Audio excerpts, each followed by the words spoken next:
All right, good afternoon, guys. How are you? So my name is Ash Exantus. I go by the name of Ash Cash. And today we are going to be talking about how to make an emotional connection with your customers. Quick background. So I'm a 15-year banking professional. So I've been in banking 15 years, have done a lot of things in banking from teller, customer service, ran a bunch of branches for some big brands, have left and ran some community banks, was the CEO of a credit union at one point. I am the author of 2 best-selling books, Mind Right, Money Right, 10 Laws of Financial Freedom, and What the FICO, 12 Steps to Repaying Your Credit. I'm currently the Director of Financial Education at Bank Mobile, and we are the first all-digital, no-fee bank in the country. So we provide, it's all digital, and I am in charge of providing financial education to our 2 million plus customers. And so one of the reasons why I feel this topic is important is because as financial educators, as bloggers, financial advisors, whatever we do, we have a business that we're partaking in, and then we also have customers. And so, how do we, as people who have customers, make them our customers for life, right? So, the first thing I want to tell you is that we are obsolete. Right? So you might have thought that we were going to talk about building a customer base, but I'm actually going to tell you about how technology has taken over your jobs. I tricked you. This is a talking about technology, right? So if you look at the evolution, the way evolution works, right? You have, we went from apes to the cavemans to where we are right now. And there's a lot of speculation that says that cyborgs are going to take over our jobs, right? They're going to take over the world. And who's going to lead that takeover? This guy, right? The main cyborg himself is going to take over the world, and technology is going to put us all out of a business, right? And in fact, he's not going to take over the world. When you think about what, and this is a serious thing, right? When you think about artificial intelligence, Bill Gates says, I am in the camp that is concerned about super intelligence. First, the machines will do a lot of our jobs for us and not be super intelligent. That should be positive if we manage it well, right? Pretty good. But then he said a few decades after, the intelligence is going to be strong enough and we should be concerned. Right? And then he says, I agree with Elon Musk and some others on this and don't understand why people are not concerned. So if you think about all of the things that we humans used to do, now we're charging technology to do it for us. And Elon Musk, so he's the CEO of SpaceX and Tesla Motors, which ironically is creating driverless cars, right? But he's so concerned that he spent $10 million, and this is serious, he spent $10 million to fight against super intelligence taking over the world. And even if you think about it now, there's a lot of it going on, right? You think about right now there are apps out there that are figuring out how to do what we can do, right? But when you think about technology, it's not all bad, right? Because technology has actually allowed us to live like kings and queens. When you think about a black car service, private car service, right? Services like Uber and Lyft have allowed us to have our personal black cars, right? When you think about having a private chef, that used to be reserved for people who had a lot of money, but companies like Blue Apron, with technology, are able to allow us to have private chefs. What about a private villa? If you wanted to vacation in your own private villa, you have Airbnb, right? And what about making banking easy? I had to throw that in there, right? Making banking easy and affordable. Do you have Bank Mobile? All right. So, but the one thing So here's some benefits of artificial intelligence, right? It keeps fees low, right? So when you think about the different, products and services, it keeps fees low.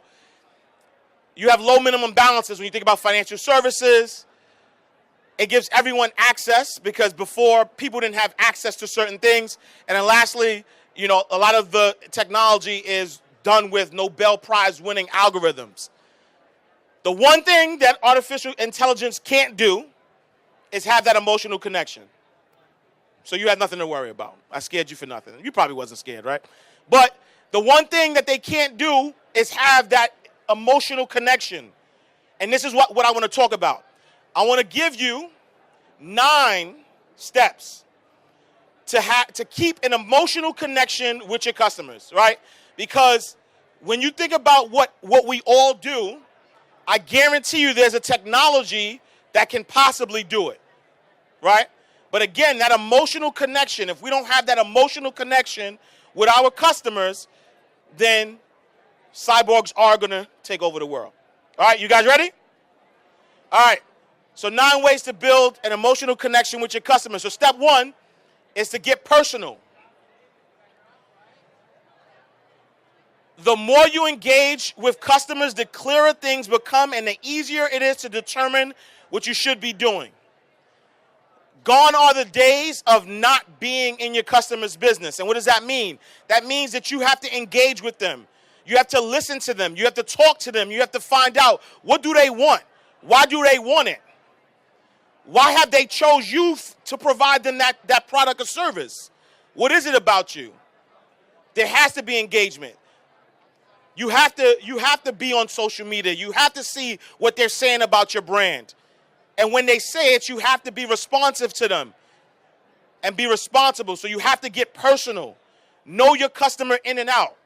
Because if you don't know your customer, then how can you provide the product or solution that's going to help your customer out? So you have to know your customer. Number 2, you have to provide exclusivity. The one thing that artificial intelligence can't do is make you feel special, right? We see our customers as invited guests to a party, and we are the hosts. It is our job every day to make every important aspect of the customer experience a little bit better, right? I remember a time where I would get a happy birthday message from a dear friend, where I would get a call at midnight, like, I know it's your birthday, happy birthday. It felt special. Mark Zuckerberg messed that up for us, right? Because now I have random people telling me happy birthday. I got a 1,000 happy birthdays, and I don't. So even the ones that may come from the right space don't feel as special anymore, right? Because I do not feel exclusive. I don't feel special. I don't think, and now I even question it. Like if my sister, who used to, send me the message at midnight, sends it to me at 4 in the afternoon, I said, what, you was on Facebook and it reminded you that it was my birthday, right? So in order to keep your customers, you have to make them feel exclusive. And how do you make them feel exclusive? You give them access, right? You give them behind the scenes access. You give them access to your processes maybe. You give them access to how you do things. But it has to feel special. They have to feel like they are getting rewarded. They can't get the same deal as somebody who just jumped on to the service. They have to feel like, yes, you noticed me, right? So if you have an email list, maybe looking at when did this person join the email list? And maybe a year from there, you email them directly and say, thank you so much for joining this. Do you realize it's been a year? Do you realize that it's been this long? Right? Make them feel exclusive. There's other ways to make them feel exclusive, but you want to make them feel special. And they become loyal customers. Number 3 is you have to sell them an experience.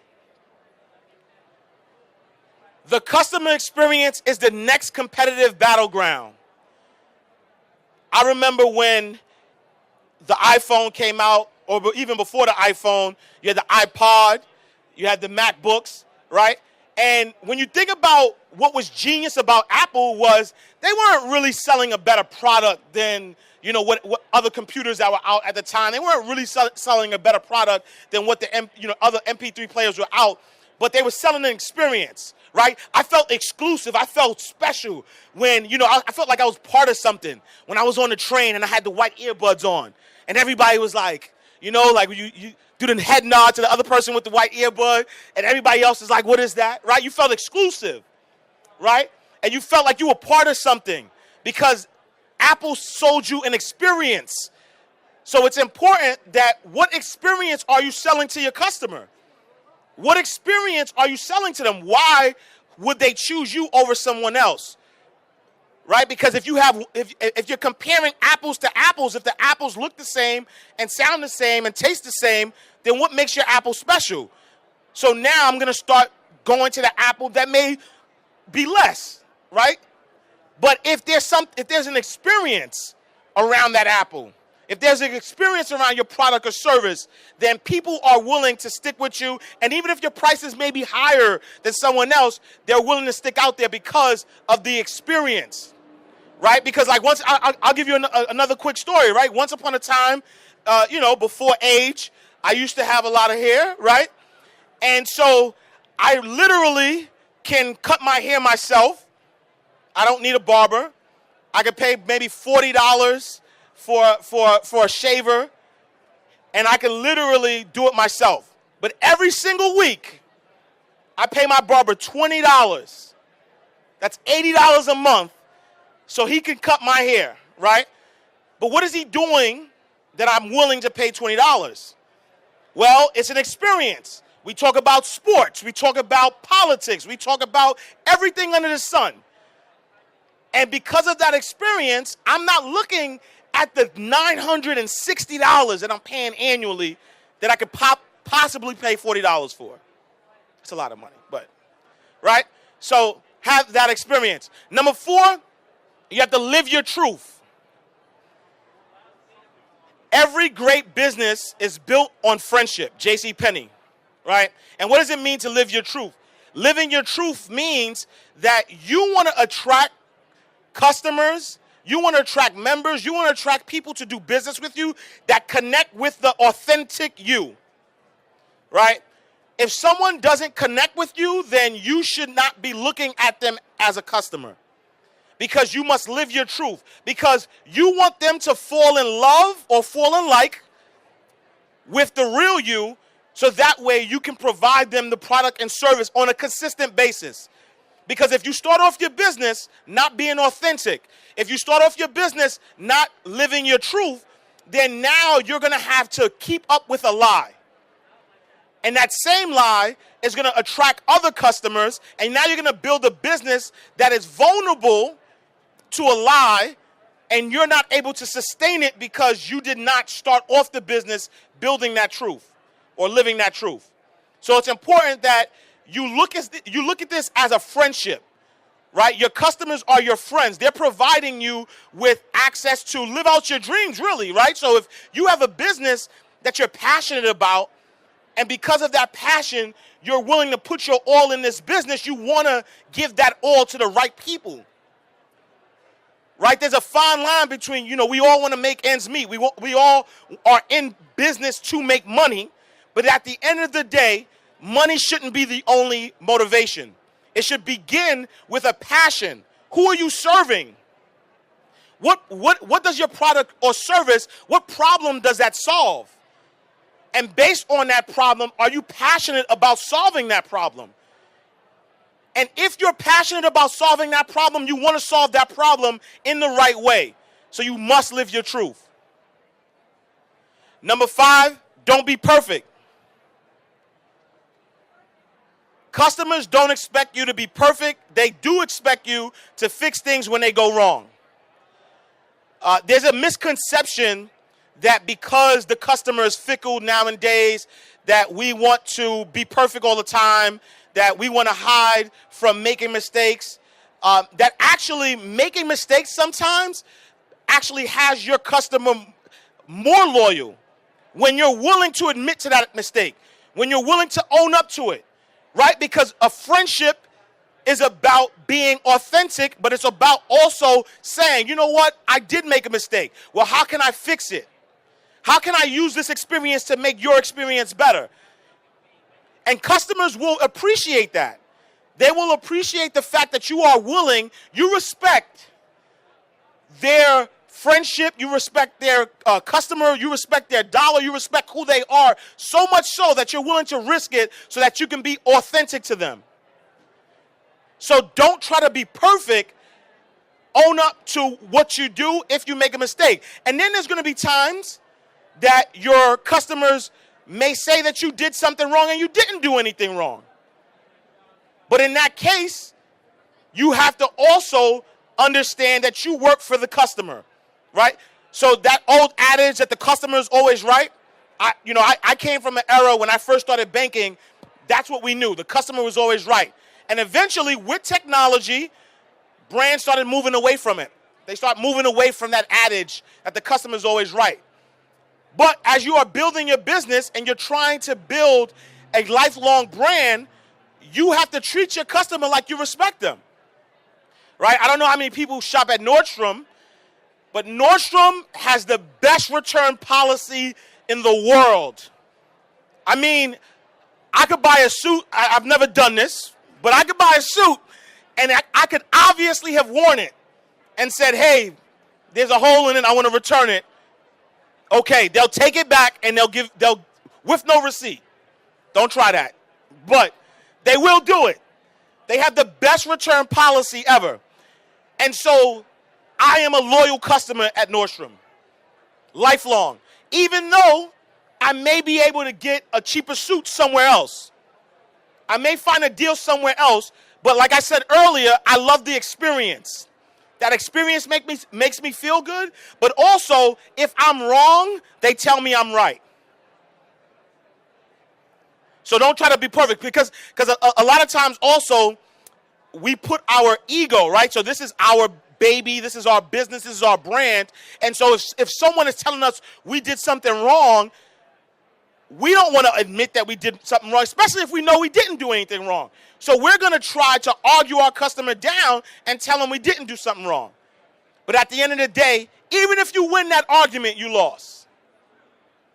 Even if you prove to your customer that, nope, you're wrong, I did it right, you still lose. All right, number 6, anticipate needs. Get closer than ever to your customers, so close that you tell them what they need well before they realize it themselves. Steve Jobs. The number one, or one of the main things that people do incorrectly as they are building a brand is that they get complacent. They're not engaging their customers enough. And because they're not engaging their customers enough, because they're not giving their customers exclusive access to their processes, they don't truly know what their customers want. So as their customers start to change, right, as your customers start to get older or want more products and services, if you're not the person providing them that, they will leave. So the point is to understand your customer to a point where you can anticipate their needs. You know what they want, well aware or well before they even know they want it. And how do you do that? You do that by paying attention, engaging, using data. You know, one of the best things that's out there now, even though I think sometimes it's intrusive, right? When you look at the ads that follow you from computer to computer. Does anybody else, that happens to anybody else? Right? You're on I'm on the computer at home looking up something. Then all of a sudden I go on my mobile phone and I'm like, wait, hold on. It's getting scary. Then I go to work and my work computer is like, whoa, that's a little scary, right? But what happens is that, Google does it, Facebook does it. They have things that follow your activity. So they're anticipating what you need before you even know it. And they do that by looking at data, looking at your habits, and taking all of that data and say, based on these habits, based on this data, this is what this person needs. And if they don't have the product or service to provide you, they create it. And this is how you build lifelong customers. Number 7, make it easy. Make your product easier to buy than your competition, or you will find your customers buying from them, not you. Whatever your product or service is, it has to be easy for people to buy. It has to be easy for them to engage. There should not be any roadblocks, any obstacles between them and engaging with your business. So if it's a business that you're providing, if you're a blogger and you're providing blogging content for them, it has to be easy. There's times where I'll find a website that has great information and something led me to that information, and I went to that website to find the information, read the one article, and I go check to see what other articles they have, and it's so confusing that I'm like, I'll never come back to this, right? But some of the websites that I know how to get what I want, I know how to find it easily, those are the websites that I frequent, right? If it's a product or service, if you're selling something, you don't want your customer to have to search how to buy. You want them to be aware and it be very easy and very transparent to them on how can they purchase your product or service. So you have to make it easy. Because if you don't make it easy, all the work that you did to get them excited or even get them interested in your product or service, they're going to give the business to somebody else. So you have to make it easy. Number 8, over-deliver. Here is a simple but powerful rule. Always give people more than what they expect to get. Nelson Boswell, right? So there's another adage in the customer service world that says under-promise, over-deliver. And what that means is even if you know you can do something and you're willing to do above and beyond, don't tell your customer you're willing to do above and beyond. Tell them exactly what they expect. But now you over-deliver. You give them over what they expected. Because as you over-deliver, that's what's going to differentiate you from other brands. Because if a brand says, hey, I'm going to give you the world, and that brand gives the world, as human beings, we always want more. But because I told you I can give you the world and I gave you the world, I don't have more to give you. So that perception of, well, I've gotten all I can get from this brand, so what else can I do? Right? Because don't you think that iPhone has the 10 already? They have the iPhone 10. Right? They have it. They know what it looks like.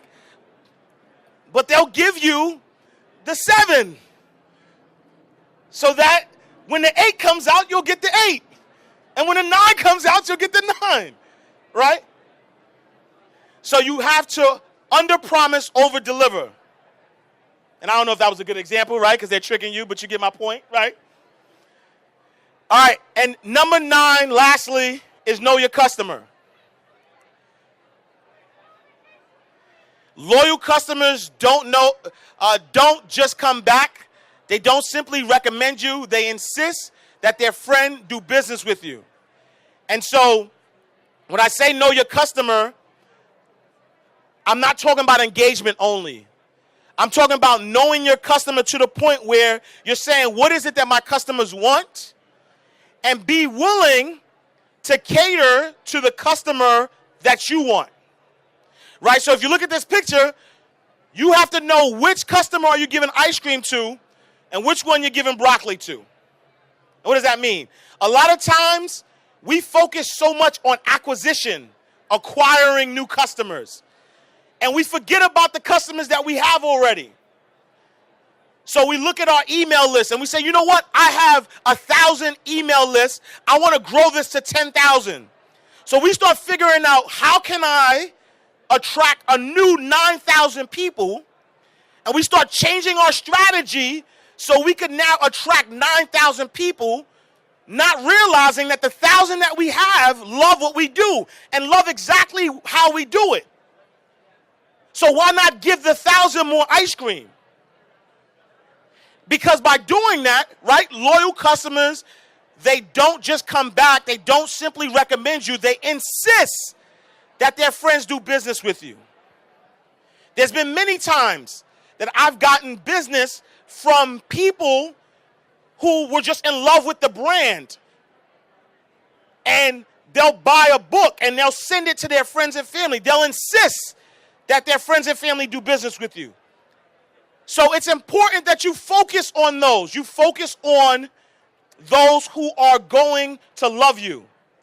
Instead of trying to change your strategy to get new customers, love the ones that you have already. Treat them good, treat them better, and get them to be your advocates. Get them to be the ones that are going to help you take your business to the next level. So lastly, I want to leave you with a final word.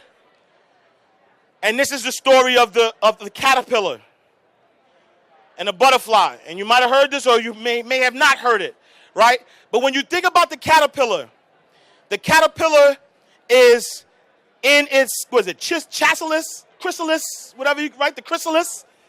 And as it's in the chrysalis and it's trying to break out, it's in the worst pain ever. It is going through struggles. It is going through pain. It is the worst pain that the caterpillar has ever felt. But in order for the caterpillar to be the beautiful butterfly, it has to strengthen its wings by breaking through the chrysalis, so whatever you call it, right? It has to break through. If you remove that process, then the caterpillar will never become the butterfly. So as we are building our brands, as we are creating customer loyalty, there are going to be many times where what we are doing may feel like it's the worst time. You may want to give up. You may feel like the struggle is too much. You may say, I don't even want to do this anymore. Why am I even doing it? But remember this story. Remember that the pain and the struggle, the building up of your wings is part of the process. If you skip that process, you will not and cannot get to that point where you can fly. Thank you so much. That is my time.